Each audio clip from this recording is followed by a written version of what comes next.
All right, settle in everyone because today we are taking a deep dive into a world built on captivating storytelling. Oh, I like that. We're going deep into the life cycle of the common octopus By Emma Knight. by Emma Knight. That's right. A novel that really, the title alone should grab you. It really does. I mean, it's an intriguing title, and it absolutely lives up to it. I think you'll agree.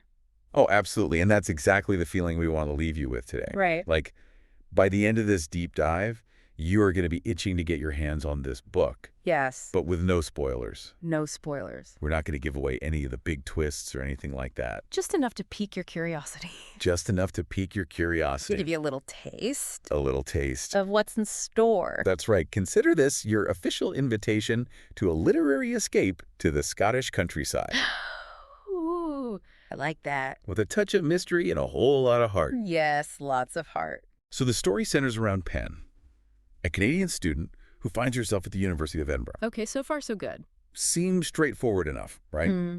But here's where things get interesting. Her middle name is Elliot, Okay. and it's not a family name. That's interesting. Now, that seemingly small detail is like a breadcrumb trail, Ooh. leading us to the heart of the story and to the very intriguing Lennox family. I was going to say, that sounds like there's a story there. Oh, the Lennoxes? The Lennoxes. They're like something out of a classic novel. We've got Elliot, the famous author, living in a grand, slightly crumbling castle with his wife, Christina. The classic. Then there are their sons, Sasha and Freddie. Okay. Freddie, well, let's just say there's a bit of an enigma surrounding him. All right, so a little bit of A mystery. little bit of mystery. Right off the bat. Right. And we can't forget George, Ah, yes. who bursts onto the scene like a breath of fresh air, Yes. with a connection to the world of fashion that you wouldn't expect in this quiet corner of Scotland. No, not at all. It's like each character brings a new layer of intrigue to the table. Absolutely. But even with all these personalities swirling around, the story never feels crowded. That's good. Emma Knight does a brilliant job of balancing their individual stories It's a hard thing to do. while weaving them all together. Yeah. And that's that delicate balance that makes you want to keep turning the pages. It's true. You're invested in each character's journey, and you can't wait to see how their paths intersect. Exactly. And speaking of journeys, Pen's university life is as vibrant as you'd imagine. I would imagine so. She forms close friendships with Alice and Joe. Okay. And let me tell you, their dynamic is so relatable, full of laughter, late-night talks, and that dash of drama that comes with being a young adult. Oh, for sure. It's like a perfect snapshot of university life with all its ups and downs. Absolutely. But this isn't just a story about student shenanigans. Okay. The relationships run much deeper. You see Pen trying to make sense of her own family, especially the complicated relationship between her parents. Oh, okay. And on top of that, there's this palpable tension between Sasha and his mother, Christina. Hmm. You can just tell there's a history there, Yeah. something unspoken that hangs heavy in the air. I see. And it all unfolds against this absolutely breathtaking backdrop of Scotland. Oh, I bet. Knight's descriptions are so vivid. You Mhm. can practically feel the dampness of the castle walls, the Yeah. crispness of the Scottish air, You're right there. and just picture those rolling hills that seem to hold centuries of stories. I can almost picture it. It's more than just a setting, you know, Ah. it's woven into the very fabric of the story. It's its own character, almost. Exactly. Oh, and speaking of woven in, did we mention the recurring theme of family secrets? Oh. It's like this quiet undercurrent that pulls you deeper and deeper into the narrative. Mm-hmm. You know, something big is coming, Yeah. but you can't quite grasp what it is. And just when you think you've got a handle on things, Yeah. remember that detail about Pen's middle name? Oh, yeah. Well, let's just say it's no coincidence. Hmm.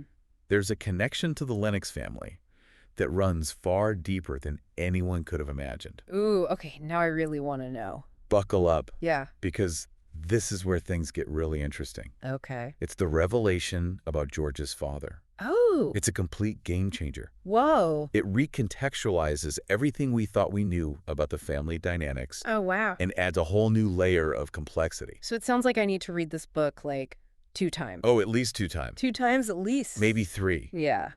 But it's not just about the shock value. Okay. It makes you think about the lasting impact of choices Right.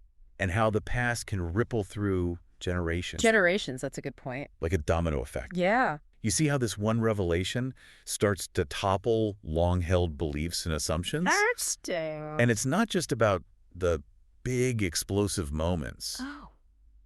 Night also masterfully weaves in these subtle symbols, like the octopus, which keeps popping up throughout the story. The octopus. I'm intrigued. Right. So the octopus is known for its intelligence, Sure. its adaptability, and, most importantly, its ability to regenerate. I did not know that. It's almost like a metaphor for the characters themselves, Oh. constantly evolving and navigating the changing tides of their lives. Okay, yeah, so they're shedding their old selves, transforming, adapting to their circumstances. Exactly. And it sounds like there are a lot of circumstances to adapt to in the story. A lot. We've only just scratched the surface. Yeah. What's grabbing your attention so far? Honestly, it's that mystery surrounding Penn's middle name Yeah. and the Lennox family. I need to know how it all connects. Right. And the octopus symbolism. Yes, and that. That's definitely piqued my interest. Yeah, I can't wait to see how that unfolds. All right, listeners, we're going to leave you on a little bit of a cliffhanger, A little cliffhanger. but trust us, It's a good one. it's worth the wait. Stay tuned for part 2 of our deep dive into the life cycle of the common octopus. We'll be right back. We'll be back with more insights, more intrigue, and maybe even a few more questions to ponder. Lots to think about. Welcome back. I am still reeling from that revelation about George's father. Right. It's like Emma Knight set up this intricate puzzle, and just when you think you've got all the pieces in place, she flips the table Flips the table. and reveals a whole new set of connections. I know, and the way she reveals it, so subtly, Yeah, it's masterful. it is. I found myself going back and rereading certain passages. It's like, wait a minute, did I miss something? Yeah, she plants those seeds of doubt early on. Yeah. So you are constantly questioning Yes. what you think you know. And it makes you really look at all the characters in a new light. Absolutely. Especially, remember how we talked about that tension between Sasha and his mother, Christina? Yes. This revelation sheds a new light on their whole dynamic. Oh, wow. It's not just a typical mother-son clash. Right. There's this whole history of unspoken truths and resentments simmering beneath the surface. And so suddenly, Christina's fierce protectiveness of her family makes so much more sense. Yeah. You start to see her choices, even the ones that seem harsh, Right. through a new lens. It's like watching a character unfold Right. before your very eyes, revealing depths you never imagined. Yeah, and it makes you wonder, how well do we really know the people closest to us? Right. What secrets are they carrying? It's a question that lingers It really does. long after you finish the book. Yes. And it's not just about the characters, it also makes you reflect on your own life, your own relationships. Absolutely. Are there hidden truths Ooh, that's deep. that we're choosing to ignore? That's a good question. And speaking of choices, Penn's own journey of self-discovery takes an interesting turn in this part of the book. Okay. Remember how she was piecing together those clues about her family history? Yeah, driven by that mystery surrounding her middle name. Yes. Well, the truth she uncovers Okay. is not at all what she expected. What struck me was how Penn's search for answers becomes so intertwined with her own personal growth. It's not just about finding out what happened in the past. Right. It's about understanding who she is in the present, Okay. independent of her family's history. Right. So she's breaking free in a way. Yes, and she's not alone in this struggle. Her friends, Alice and Joe, Yeah. are also facing their own challenges. Alice's storyline takes a bit of a darker turn. Yes, it does. We hinted at her complicated relationship with her tutor, Julian, Julian, right? in the first part. And let's just say Knight doesn't shy away from exploring the complexities of power dynamics Right. and the potential for manipulation in academic settings. It's definitely a stark contrast to the almost idyllic atmosphere of the Lennox estate. Yes, it is. Alice's story brings in this element of realism, Yeah. highlighting that darker side of human nature. But even within that darkness, Yeah. Alice's strength and resilience really shine through. She does. She's not a victim. No, She's a survivor. she is. And her journey, though very different from Penn's, really adds another layer of depth to the novel's exploration of those female relationships. And it's so refreshing to see female friendships portrayed with such honesty and complexity. I agree. You know, there's genuine love and support there, Of course. but also those inevitable moments of friction and misunderstanding Right. that come with any close relationship. And as those relationships evolve, Yeah. So does the atmosphere of the novel. Oh, it does. There's this sense of unease, like a storm is brewing on the horizon. Yes, and remember how we talked about the setting being almost like another character? Oh, yeah. The Scottish landscape seems to mirror this growing tension and uncertainty. It's like she's foreshadowing what's to come. It's like you can practically feel the weight of the secrets pressing down on the characters, threatening to shatter that fragile peace they've built. And then, of course, there's the romantic element. Oh, yes. That starts to simmer between Pen and Sasha. Ooh. Tell me more. It's not your typical love story. No. Their connection is charged with this electric energy, Oh. but it's also fought with obstacles. Right, because their families' histories are intertwined in a way that makes their relationship almost forbidden. You're rooting for them, Yes. but you also know it's not going to be easy. No, you know it's not going to be easy, and as Pen and Sasha are navigating your feelings, we also get glimpses into Freddie's world. Yes. He still remains an enigma. He does. But certain details start to emerge, hinting at a troubled past, a sensitivity that's both endearing and heartbreaking. He's a character that stays with you long after you've closed the book. You just want to understand him, you know? Yeah, you want to unravel the layers of his personality. Yeah, and I love that Knight deliberately leaves some of his story untold. I think so, too. She allows us to fill in the gaps with our own interpretations. It invites the reader to become an active participant in the story. Yes. To think beyond what's explicitly stated on the page. That's what sets this book apart.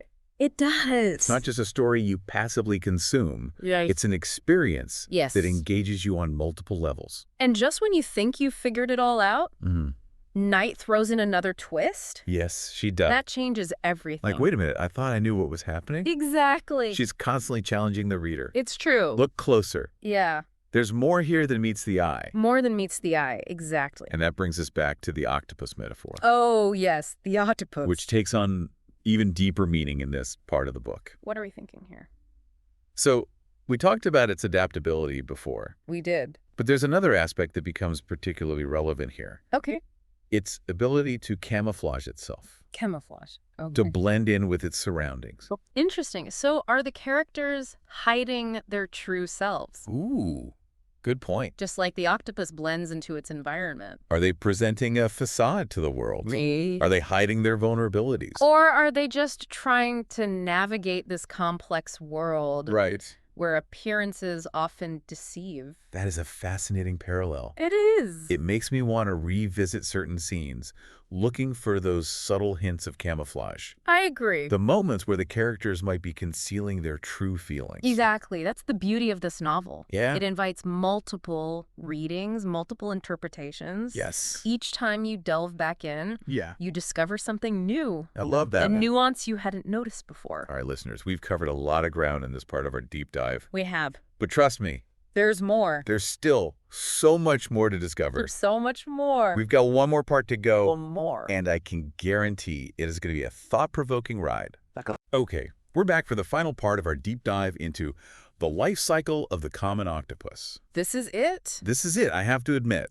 I'm a little hesitant to say goodbye to these characters. Oh, I know exactly what you mean. It's like we've been living alongside them this whole time. Right. Experiencing all of their triumphs and heartbreaks. Yeah, and in this final part, the stakes get even higher. Oh. All those secrets that have been simmering beneath the surface finally come to a boil. Ooh. And the characters are forced to confront the truth. Okay. No matter how painful it might be.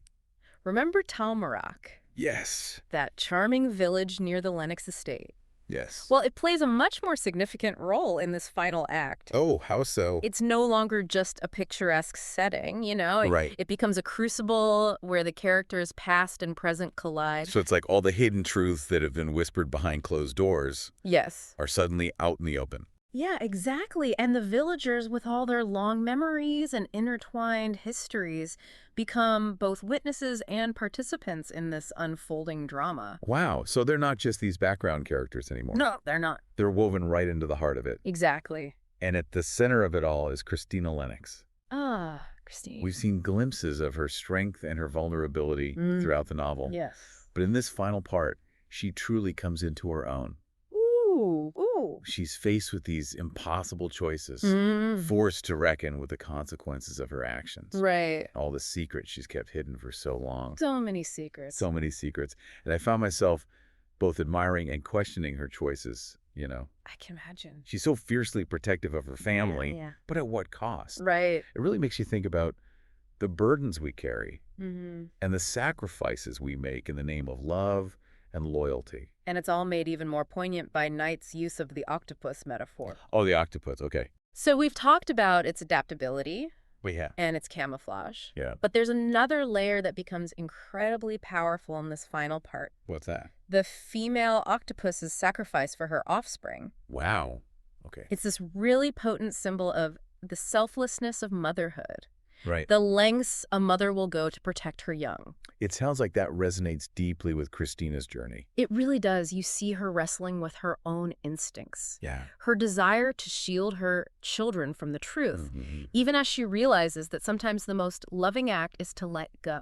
And letting go is a recurring theme throughout this final part, isn't it? It is. Like the characters are forced to confront their attachments, Mhm. their expectations, Yeah. and ultimately to release what no longer serves them. Exactly. It's painful, but it's also incredibly liberating. It is. And it's not just about individual growth either. Right. It's about the evolution of relationships. That's true. You know, we see Penn and Sasha's bond really tested. Alice finding the strength to break free from a toxic relationship. Oh.